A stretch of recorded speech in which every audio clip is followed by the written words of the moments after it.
Oh, wait. It's not starting soon. It's starting now. You know why I did that? I was so distracted because you have massive coughing issue today. I'm just going to flat out blame you for that. I'm playing hurt. You are playing hurt. It's the Sara Oleski flu game, right? That's right. This is Jordan. Look, if Jordan can do it, 93. I can do it for this game here. Yeah. I can do it for this game you here. You sure can. Hello, everyone. Welcome to Check In. I'm Sara Oleski. He's Jamie Thomas. We're going to get you set for tonight's game, a 6 o'clock local start against the Montreal Canadiens. Patrick Laine coming to town as well. What an impact he's made with the Canadiens since returning to the lineup. So a lot to get you set over the next 30 minutes, including, I'm very excited for this, and we're having Kenzie Lalonde join us. She covers the Canadiens, but also is very well known for her play-by-play. She's actually on the road right now doing play-by-play for the Senators. Yeah, she's today's guest. So looking forward to having Kenzie join us as well to talk not only about the Canadiens and get us set from their perspective, but then also a little bit about her career path and, you know, why play-by-play was such an appeal for her and the job that she's doing. Yeah, I think there's a photo we'll show during the interview, but I like that it's the massive sheet that Chris Cuthbert uses for calling games. And they have and Paul Edmonds has it, but Paul has these on like a smaller 8x11 or whatever the size, and pulls it in half and has all these but he has all these little stats written there. I have no idea how he sees. I don't know either. It's written in the tiniest font, I guess is the best. Highlighted all over the place. So we'll ask Kenzie about whether she has a sheet like that as well, and a little bit about her process. But going into this game here tonight, the Jets looking to rebound after an overtime loss against Vegas. Yeah. After the game against Boston, you were feeling so good about so many things because they did a lot of things right, and they frustrated the Bruins like crazy. And that's why you saw the shenanigans in the third period, the Bruins acting out of frustration. So I thought they were in a good place heading into the game against Vegas. And, you know, you take 1-0 and 2-1 leads. You had a 2-1 lead in the third period and 1-0 lead going into the third period, and then 2 late penalties. So, I mean, I'm clearly paid by the Jets, so I can say what I want at this point in this aspect. Did not like the second call when they went down 5-on-3. Vegas ended up scoring on a 6-on-3. The Gabriel Velarde penalty was a tripping penalty, but Dylan DeMello's call was, I do not even know what they were looking at that point. And I won't go further than that. Okay. But it was frustrating. Would it have been a penalty in your mind in the second period? See, here's that. I think it is I just felt like DeMello shoved. And that's, I don't even know where they're looking at it as a tripping penalty. So some people are saying the Jets didn't play well for the first 2 periods. So the hockey gods were against them, and that call kind of goes that way. I just don't feel that way. I don't like the call. I don't like where the game was with the timing of the game, but you're right. I like the question you just asked. Is that a penalty in the second period?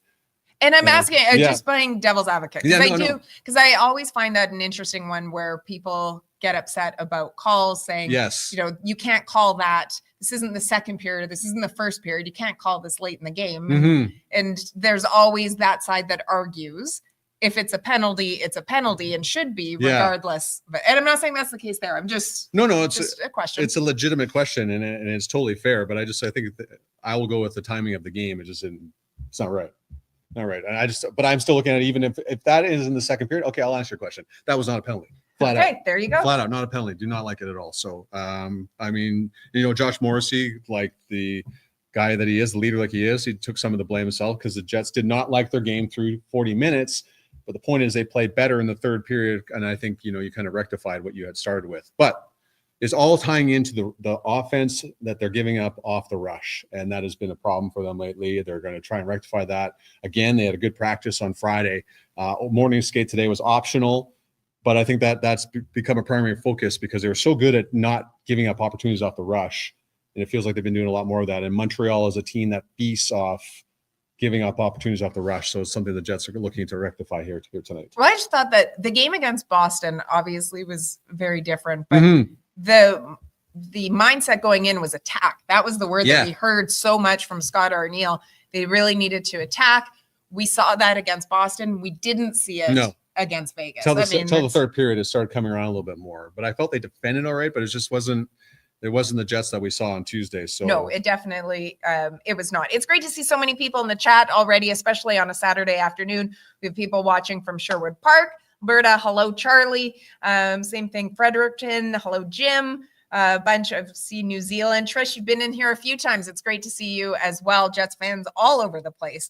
A number of people also saying that they're going to the game tonight. So that's great to hear because it should be and the a weather's much better too. So oh, isn't that the truth? Way better. So that'll be a lot easier. So a whole nother show that we can get into where I don't understand how we can go from, say, a -4 to a minus 35. Yeah, to death.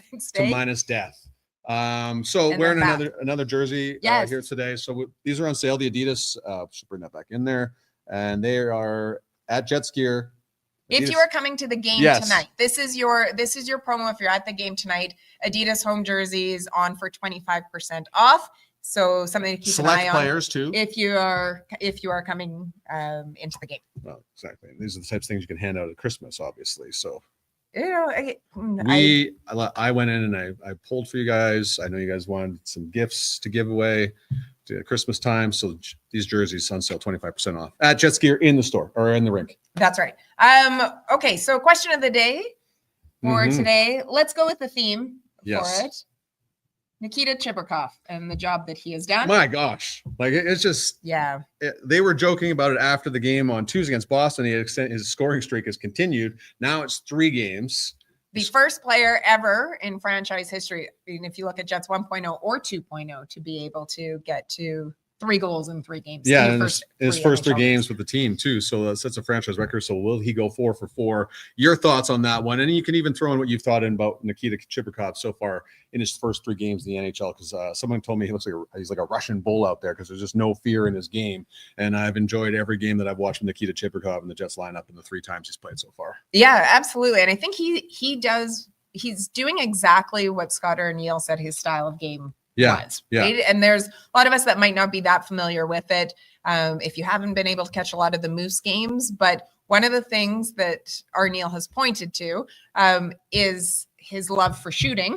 Yeah. And so he shoots the puck. And sometimes I always worry that when you get called up, even though you're put into a similar role in terms of a top 6 role, that will you still play that style? Yeah.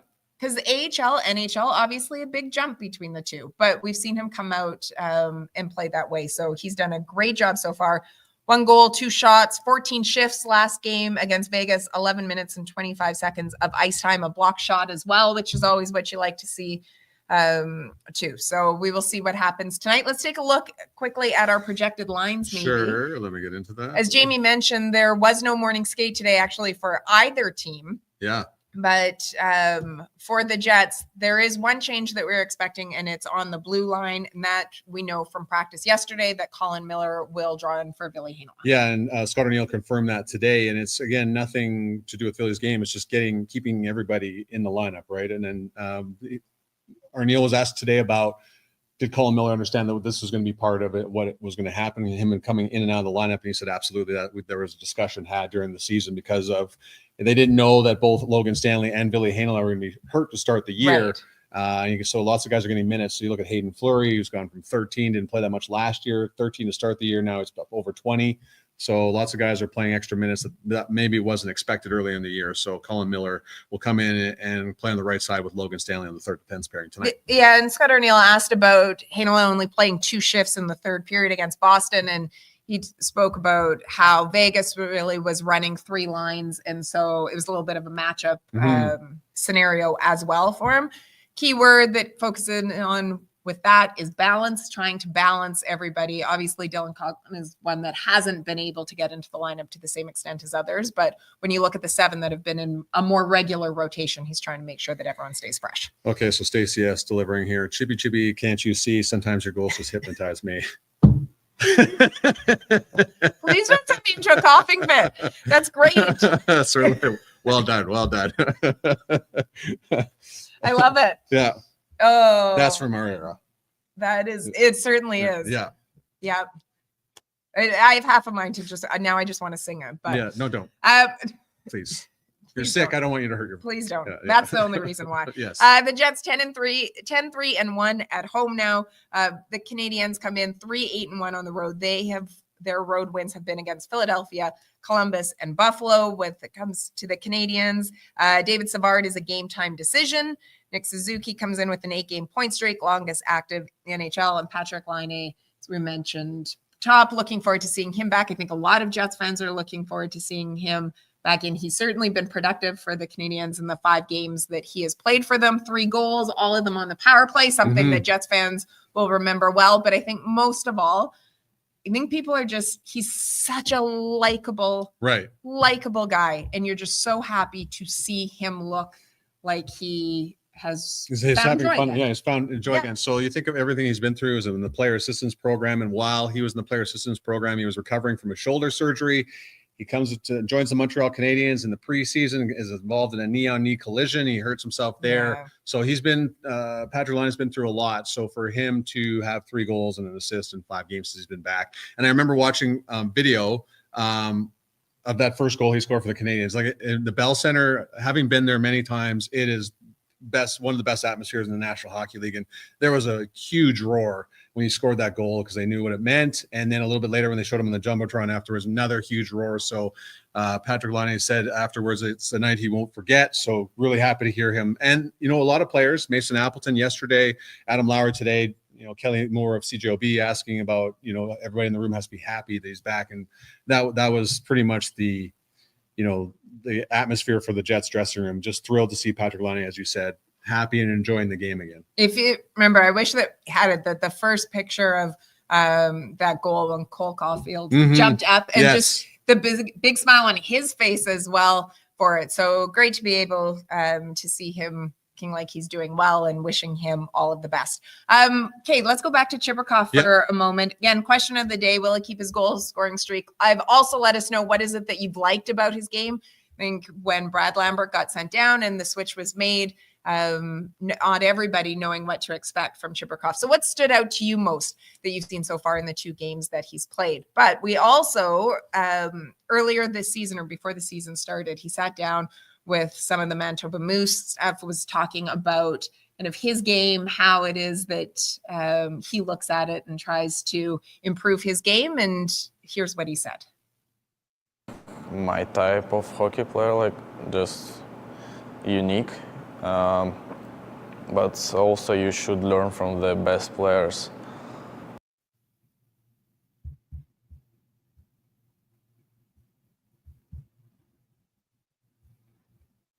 No, want to stop on me. Should we go with the other one? Sure. Yeah. Let's go with it. So just quickly before you go with the other one, point of it was saying is that he watches a lot of other players to try to emulate from them different things that he liked. Big fan of Pavel Datsyuk, watching old videos of him. Same too. Pretty good guy to look up to. Same with Peter Forsberg. Hockey is a character, how is your strong mentality when you come on the ice. You don't be afraid, block shots, go in the corners, battles with the big guys, or if you need to fight with somebody.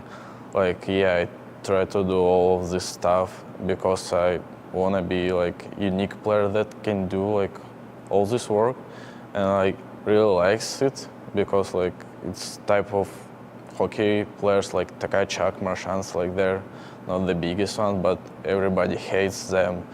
You're grabbing the puck, be the hater of the other guys on the ice from another teams. Nikita Chibrikov, everybody. So I like that part. Everybody hates them.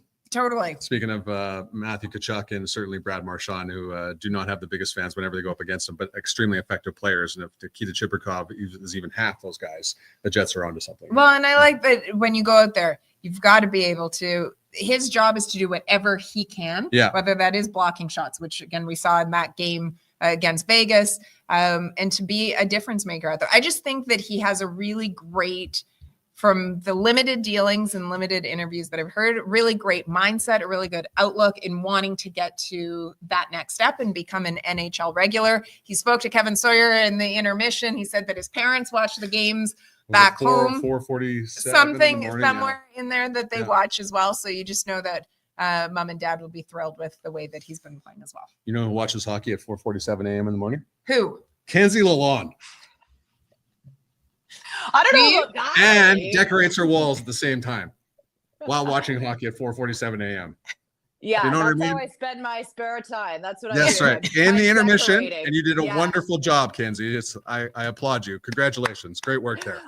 Yes, thank you. This worked out great, guys. I just got back from Raleigh. I'm still in my travel clothes, but I will mention it worked out well. I have a good friend. She's from Manitoba, and I played hockey with her at Mount Allison University. And the head coach, her real name's Kelly Matarazzo, but the head coach nicknamed her Toba early on in her career. Awesome. That's a because good she's nickname. from Winnipeg, Manitoba. And Mhm. guys, she opened her own bed and breakfast in the Lunenburg, Nova Scotia area, and she named it Toba. That's So- so great. Oh my gosh. Anyways, I Perfect. can't believe I have this sweater on today. This is all happening. And when I sat down, I looked at the sweater I'm wearing and I'm like, life That's works in right. mysterious ways. So It was meant to happen. It was meant to I love happen. to represent Toba Bed and Breakfast and talk some Jets hats here. It'll be a good game tonight. It absolutely will be. Let's talk a little bit about Patrik Laine, Kenzie, because obviously people have a soft spot for him here in this market as well. But what is it that what could he mean to this Canadiens team and to really the Montreal fans that maybe haven't had a sniper like that on the roster to cheer for in a while? Yeah, I think you guys, from the early ages of him starting his NHL career, this Jets fan base has an understanding of the guy he is, what he's like off the ice, and now here in the Montreal markets, getting to experience it firsthand. And they are loving him. I think the honesty of his story, his desire to want to play his type of game in this market, the fan base is rallying behind. And I think just his honesty, exactly. I love this photo here with the friendship bracelets. He's a guy who wears his heart on his sleeve, and bracelets one step further as well. And the market has really embraced him. And, I think you have to think of where his mindset was at coming back from injury, what that first game was going to be like for him. He was very forthcoming with how he was going about it mentally. And for him, just putting on that jersey that night was significant. But early on in that game, he goes ahead and scores a beauty goal, one-timer on the power play. And you look at what the goals he's put up here this season, all in the same spot, all in the power play, the quick release, that right-handed shot here. It's kind of like the 1-2 threat now of Cole Caulfield and him on their offside on this power play. He's found a home, and his play is what this market needs. He's a goal scorer through and through, and he wants to shed his experience with these young guys. So he's the perfect piece to this puzzle, and a welcomed addition. You don't want to have this conversation of him coming in later in the season, not like a savior when the team was going through difficult times. I think maybe that was what the fan base was hoping. He'd come in and solve all of our problems. He's doing his part. He's scoring the goals when he's needed to, and it's going to be fun to watch him kind of finish off this season this year with them. He's looked really nice early on for them. So you've taken a great path to being a play-by-play announcer. Can you kind of take us through that and our listeners and viewers here today? Why'd you want to do it, Kenzie? Yeah. I did not think it would be a job for me in a million years until I tried it. I had a great director at the time when I was working community television in the Maritimes, and he encouraged me to try it. And I haven't looked back since. It's challenging to start. It's such a unique skill set. It was so embarrassing. To this day, I haven't watched that first game I ever did. But it's all about reps. Like the queen of TSN, Sara Lesky, knows that, My goodness, it's all about reps. And I think of all from soccer to volleyball that I covered, and endless games on community programming allowed me to hone that skill. And I really haven't looked back since I've tried it. So now I've got the joy of covering the Ottawa Senators here a little bit for TSN. And so I've got their next Western swing next week. So I'm kind of in all Senators mode here, but also, of course, keeping tabs on the Montreal Canadiens, and also decorating, as we've talked about. Yes. And promoting Toba. And promoting Toba. Yeah, you're doing so many things at one time, which is exactly what a play-by-play announcer does. Yeah, Kenzie. So we have a picture now. Now, this is a picture of Chris Cuthbert's. I don't know if you can see. So this is Egyptian, and you can just if you just look a little closer. Yes, the whole way through. Yeah. I have no idea how, and I used to always say this to Cece, I don't know how he reads this. Do you have papers like this? And what is your prep like? Because that to me is, you do such a great job. And I love listening. I have so much respect for people that do play-by-play. It's the hardest job in the world in this business for sure. It is so challenging to do. But what is your prep like for it? And would we see pictures like this from you? 100% you would. And you'll also see coffee stains, and you would also see pages being ripped because I'll hold them often and I grip it and my hands will get sweaty. So the best example, probably, I wish I should do this next Women's Worlds, what my notes look like on game 1 versus game 7 of that Team Canada roster sheet. It goes from beautiful, color-coded, red ink, very little highlights, to then the end there's scribbles, there's 4 different colors going on, very similar to that photo, like scary similar, but it works. And I've had a few people lean over my shoulder just asking, how are you even reading this at this point? But I just kind of know where the information lives. So it's embarrassing, and sometimes I don't want to show people towards the end of a Women's World Hockey Championship because they're so disgusting looking. And I've started to hem and haw towards the end of a World Championship in particular, thinking, okay, I should probably reprint these.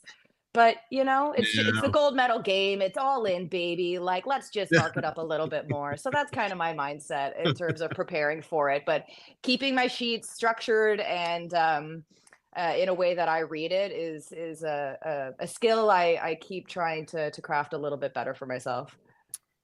Well, so we're going to take you back to the Montreal Canadiens for a little bit as we move on from subject to subject. Thursday night, the Jets fans are not happy about what happened with Vegas, but my goodness, what happened in the third period with the Pittsburgh Penguins at the Bell Center? I heard there was some booing going on in that 9-2 loss to Pittsburgh. Oh, yeah. The fan base will hold their team accountable. As I've learned, this is my 3rd season now covering the Montreal Canadiens. They are not afraid to let their opinions known, whether it's the referees, the opponents, or the own team in the Montreal Canadiens. It's challenging, right? They were only down by 1 going into that 3rd period.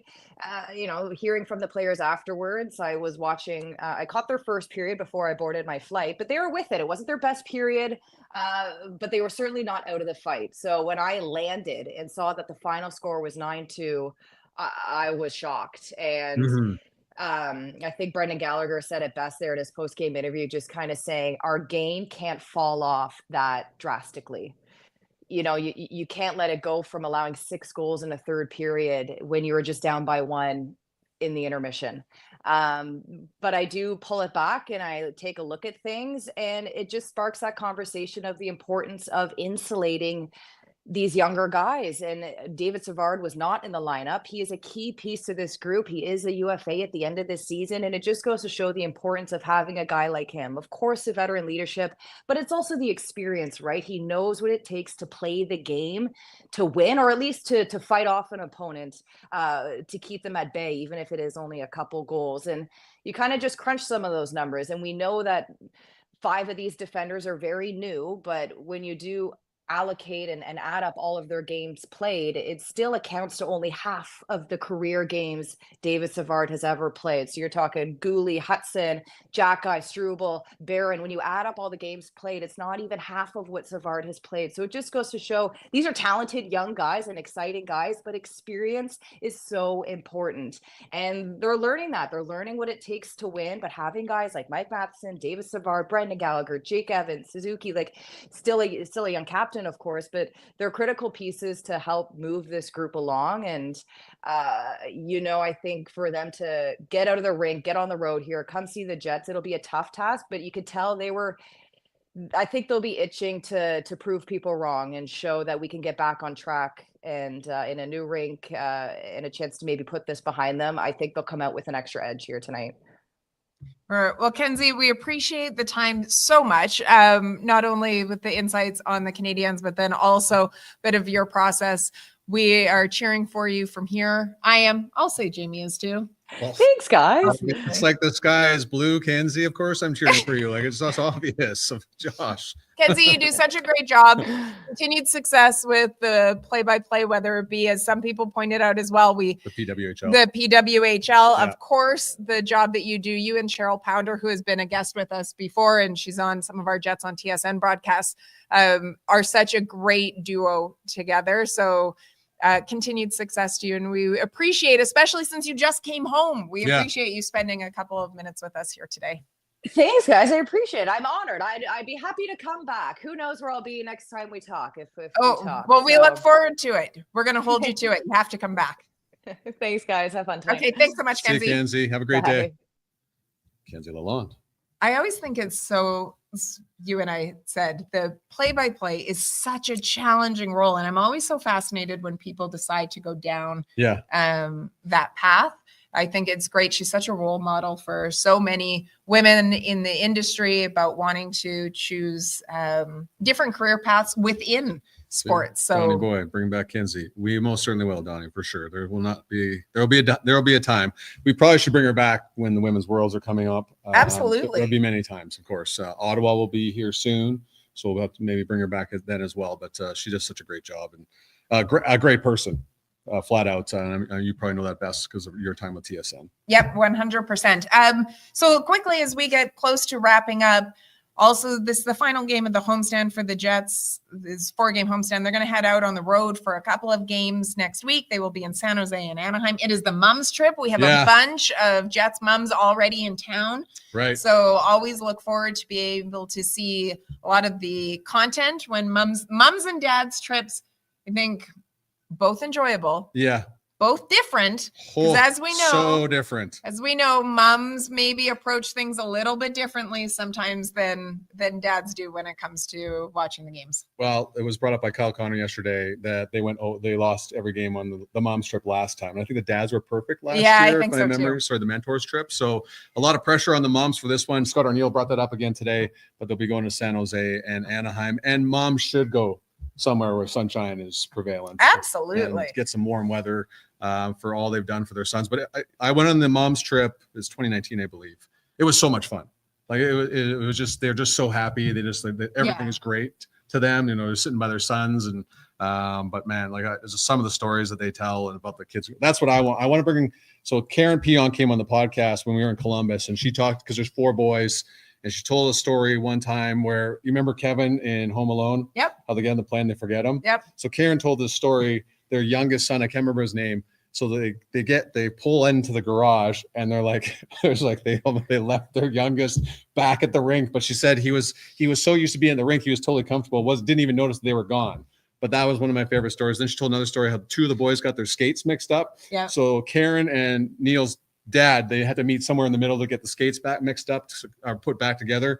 So I mean, just some great stuff from Karen Pionk on that road trip. And Karen was just here because of course Neil just had they just had a baby. Yes. So she was here visiting her granddaughter. And moms are the best, flat out. It's not even a contest actually. Sorry, dads. I mean, sorry, I don't want to say that, but yes.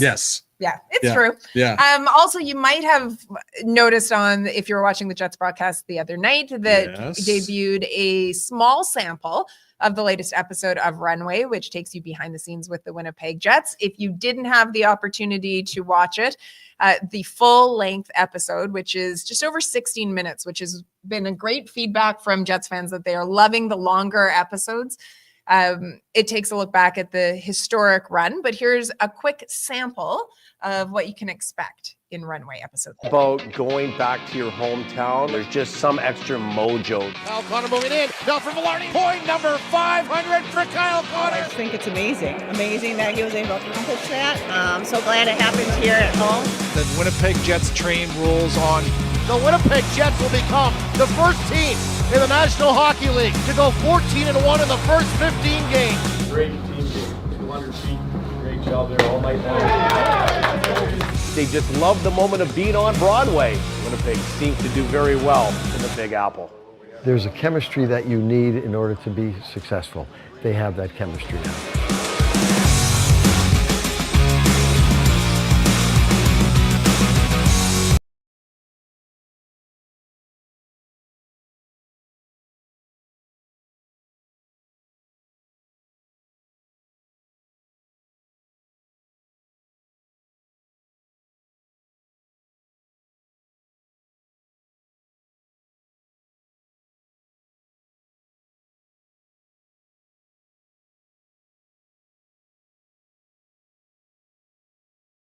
incorporate Pauly in I did it again. as well. I forgot to turn on the audio. Sorry.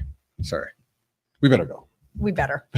You know what? It was super insightful. Yeah. What we said. Yeah. Highly entertaining. Might have been the best stuff yet. Yeah. By far.